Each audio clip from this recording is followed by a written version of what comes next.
Hey guys, this is Mike. How you doing? Over here, gonna show you my Waters BigFish 120. Very pleased with it. Say that right up front. Very pleased with this kayak. It's about 35 inches wide, 12 foot, give or take some. Very comfortable, very easy to stand in. I did mount a trolling motor to the front. Now it is a bass boat trolling motor. It is a Motor Guard 5200 series Pro Series. I picked it up from a friend and I modified because these do not come with any kind of a motor. I haven't seen any options yet. I've seen some people putting one inside the box here. I didn't really like that. Well, here's all I did. Give you a quick showing what I did here. That's a piece of aluminum. I cut it down, shaped it to the front of the bow. Went ahead and used some well nuts, drilled. It's only got 6 in on here. It's been more than strong. They've been watertight. I used the original mount, and what I did here is I actually cut out a section out of the center, lighten it up some. Foot pedal, still need to figure out a mounting position on it. It does move. It's a blessing and a curse.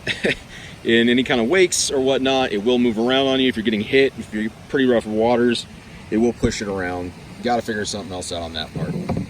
But as far as the dry box goes, it stays fairly dry. You can see I don't see actually any water in there right now. It's kind of a mess in there, excuse that. I got the small battery in here. It's an 8 amp hour. That's running my Lowrance Hook 2 5. I went ahead and put a USB charging port. It's also a voltmeter. You can pick them up. I got this one off of Amazon. It was, I think, 15 bucks. They work phenomenal, and it helps you know where your battery's at. Now I had my battery in the front here for my trolling motor. It's a 35 amp hour gel battery, deep cycle. It was too much weight. Okay, with the trolling motor in the front here, because trolling motor's heavy. I took out about roughly 18 inches out of the shaft. Everybody online, I was having a hard time finding anybody that knew how to do it on this, so I just tore it apart and did it myself. It's really not that hard. I will tell you ahead of time, there is a spot. Now, it's threaded on the top and it's threaded on the base. On the top here, it threads in, it's got a collar, locks it down. Bottom, same thing, there's no collar, but it locks into the bottom, into the motor itself. Use some silicones, it doesn't leak. Again, just word of advice. What I went ahead and did, it's probably, let's see if I can pull this thing out of the water for you guys and show you what I'm talking about here. Let's set this phone kind of down, sorry about that. Yeah. So, it's just like a bass boat. So you pull it up, locks out of place. Now, you can see there's actually a weld seam here. I didn't fully grind it down. Made it cleaned up, put some paint on it. It's TIG. This is stainless steel. I took, like I said, about 18 to 20 inches out of it. This thing was roughly 50 inches. It was very long. It was made for a bass boat. Came off a Ranger bass boat. It does have a Machete 2 on it as far as prop goes. Not as fast as the cheap one I bought off of eBay for $15, which surprised me. But it does. This thing handles like a dream, scoots it around, no problem. You'll get water in the front. It doesn't have much of a drain.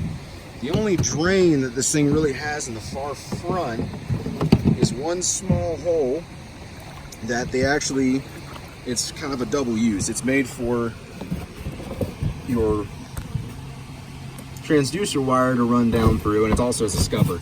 Doesn't drain very well. It actually sits higher than what that container sits inside. As far as the way the floor is in there, it sits higher in the back than it does in the front. Doesn't make sense to me. They kind of messed up, I think. That's one fault that it has. And like I said, the tracks, not a fan of the feel-free tracks. There's not many accessories. You can buy the feel-free accessories, that's fine. The tracks kind of suck. They're very flimsy, they don't hold very well. You can see my fish finder moves. You got to be careful with it. And as far as the storage goes, they give you storage here. I'm going to kind of murder it for a minute here. They give you storage here on the inside, right? You've got this little tray section, and they say it holds, I believe a 3600 box. And I mean, it does. But I'll tell you right now, if you're going to put a box in there, you're going to be angry. It's very hard to get it out of there. I mean, you can, it's not easy. I found that it's much easier just to slide the boxes underneath the front here. Or I mean, if you're going to try to put it here, you can see what I'm talking about. You know, it doesn't want to go in. I'm fighting it, trying to get it in. You can let it sit like that, but that's kind of in the way. Much easier just to slide it underneath the seat if you're on the top position. This bag on the back here, this storage, actually works pretty well. I've got a first aid kit, you know, some random tools, random things, you know, you might need while you're out here. The seat is fairly comfortable. You do need to stand up after a little bit. It will, I mean, as far as seats go, this one's actually pretty good. I got a Yak Gear pad that I like to throw down here and sit on top of. It just gives a little bit more cushion. It does help as far as added to the comfort wise. I'm not sure, I mean, the sky's the limit. I'm sure everybody else can figure out something else to put on there to make it more comfortable for you. The seat's pretty good the way it is. I just happen to like a little bit more cushioning, especially being on a competition. If you're trying to fish, you don't want to stop very often because you're trying to fish. It gets tiring. Now that's where this having a large deck to stand in comes in handy, because then you can stand up, relax, you know. It's not hard to stand. The tri-hull, I mean, it is seriously, this thing is stupidly stable. Very, very, very stable. So there's no problem there. And I'm trying to think if there's anything else. Yak Attack lever lock. So this anchor trolley is actually pretty fantastic. Been very pleased with it so far. It's kind of hard on this boat as far as mounting goes. And I say that because the boat's got not one streamline. It actually kind of comes in, drops down, then comes back up. So it's kind of hard as far as mounting position goes. Excuse me. But it does work. The anchor trolley itself is fantastic. It does lock wherever. It holds whatever you need. It comes with what you need. The pulleys make it spin easy. I will tell you, everyone says, oh, it's going to stretch, it's going to stretch. I found it to be the opposite. I found it to shrink. It shrunk on me. I had to relieve some pressure. When they said it was going to loosen, they said, you know, you can add some loops just in case, whatever you got to do. I did some more knots on here just so I could, you know, change it if I had to. And I'm glad I did. Made a big difference. I did change the battery, move it from the front here. It's too much weight. Pulled that out, took the section of the front out of the mount, took out roughly 25 pounds out of the front of this kayak. Big difference. I was having problems with if there's any form of wakes. Water was pushing up through the scuppers and it was trying to hit the floor a little bit too much, it stays very dry otherwise. So I moved the battery to the back, went ahead and bought Minn Kota sells a battery box. It's roughly $50. You've got cigarette lighter outlets on both sides, positive cables on the front, which you can charge through, so you don't have to pull the battery out unless you want to. And then you've got a tester on here, shows you where you're at.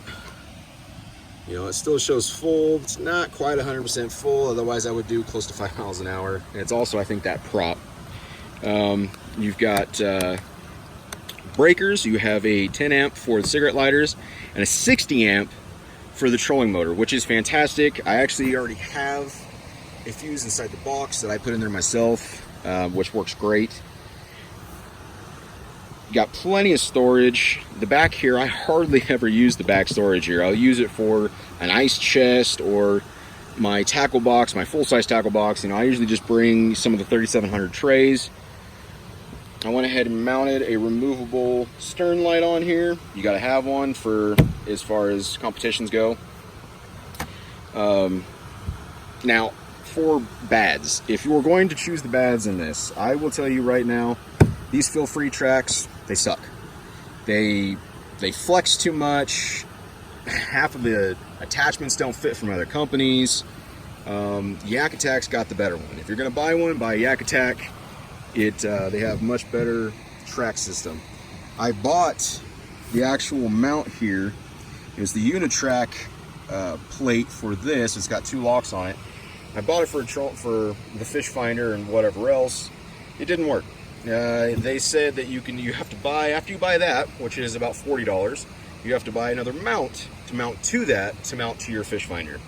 I find that ridiculous. You're spending almost just shy of $100 for a mount for a fish finder when you're already spending in the hundreds for a fish finder to begin. I did mount a Lowrance hook 2 5-inch on here. Great little fish finder for a kayak. They're on sale half the time for about $200. This one actually cost me more, just under $500, because I got the Navionics on it. I also got a triple shot transducer, so it has side scan, down scan, it has everything you want. And it's mounted right to the bottom of that box right there. And it worked out pretty well. I had to modify the mount just a little bit so it would sit up in there a little higher, so you're not worrying about scraping it on rocks or the bottom or anything like that. All right, so kind of show you, this is on number 1, and I mean, it's fairly easy to control. You can spin on a dime. I'll show you that in a second here. I am doing, I don't know if you can really see it, 1.5, something like that, with a fully charged battery. I've been here for a little while. For a fully charged, it does about 1.7 in number 1. Now, if I actually kick it up here, I'll go to number 5. I'm going to try the bow without breaking anything, because it's pretty strong thrust. 52 is kind of strong for a kayak. We'll get it going here. And kind of show you how well you can do. If the water's nice and calm, which it's pretty calm right now, there are some boats running around. It's not too bad. Once you get going in a pretty good line. Let's see, right now, I'm doing 3.5. Usually I'm doing about 4, 5. I top out a lot at 5, and I've done 5.2 is the fastest so far.